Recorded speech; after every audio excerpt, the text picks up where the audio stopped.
လုံးပဲမင်္ဂလာပါဒီဗီဒီယိုလေးမှာလည်းအမတို့ခိုက်ကောလုံနေရသူတွေလေလုံးဝတိကိုတိထားမယ်ခိုးတော့လေးတစ်လုံးအမကျယ်ဝင်းရှင်းပြခြင်းတယ်ပေါ့နော်အရှိမလည်းတင်ခဲ့ပေးဘူးသားတွေရှိပါတယ်ဒါပေမဲ့ဒါလေးကိုကြည်ကြဲပြလေးရှင်းပြခြင်းလို့ပေါ့နော်အဲ့ဒါဘာလဲဆိုရင်ကျော်ဟိဆို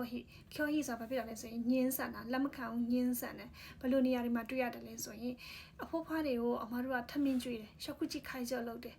ရာတဘေတာခုနိုင်မိုးအီရနိုင်မိုးအီအဲ့လိုပြောလိုက်တာဒီဒါကျော်ဟိလောက်တာသူကိုကျွေးတာကိုသူညင်းလိုက်တာမစားတော့ဘူးဆိုပြီးတော့ညင်းလိုက်တာကိုကစေးတိုက်တယ်ရတာနိုမီတာခုနိုင်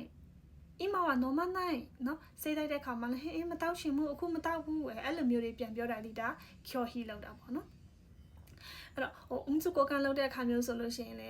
သူနဲ့ကိုနဲ့ရုံရင်းဆန်ခတ်တွေဖြစ်တာသိရမှာလားသူ့ကိုလာမထီးနဲ့မကိုင်းနဲ့အဲ့လိုမျိုးပေါ့နော်သူကျော်ဟိလောက်တယ်အဲ့လိုကျော်ဟိလောက်တာကိုညင်းဆန်တယ်ပေါ့နော်လက်မခံမဲညင်းဆန်တယ်ဆိုပြီးတော့အထိပ္ပယ်ပြောလို့ရတယ်ဒါပေမဲ့အဲ့လိုကျော်ဟိလောက်တယ်ဆိုလို့ရှိရင်အမတို့ကသူကတော့ကျော်ဟိလောက်တာပဲဆိုပြီးတော့ပြီးသွားလို့မရဘူးပေါ့နော်သူဘာကြောင့်ကျော်ဟိလောက်တာလဲသူဘာကြောင့်ထမင်းဆိုလဲသူဘာကြောင့်မစားချင်တာလဲဆေးဆိုလဲသူဘာကြောင့်မတောက်ချင်တာလဲဒီအုံစုကိုကန်ဆိုလို့ရှိရင်ရောသူဘာကြောင့်ညင်းဆန်တာလဲဒါလေးတွေကိုလည်းသိဖို့လိုအပ်တယ်ပေါ့နော်ဥပမာအုံစုလဲတယ်ဆိုလို့ရှိရင်တချို့အဖိုးဖွားရဲဆိုလို့ရှိရင်ရှက်တတ်တယ်လေနော်ရှက်တတ်တယ်ဆိုရင်သူရှက်လို့ပေါ့ကွယ်တချို့ယောက်ျားလေးတွေလုပ်ပြီးအဖွားရဲဆိုယောက်ျားလေးတွေလုပ်ပြီးတာကိုတိတ်မကြိုက်တဲ့ဖွားရဲလည်းရှိတယ်အဲ့လိုမျိုးတွေရှိတယ်ဖြစ်တဲ့အတွက်အမတို့ကသူယောက်ျားလေးလဲပြီးလို့သူရှက်တတ်လို့ဒါဆိုရင်မိန်းကလေးနဲ့လဲလုပ်ရမယ်အဲ့လိုမျိုးချင်းတွေမျိုးဆိုလို့ရှိရင်ကြတော့အမတို့ဝန်ထမ်းတွေအနေနဲ့ညင်းလို့မရဘူးယောက်ျားလေးကို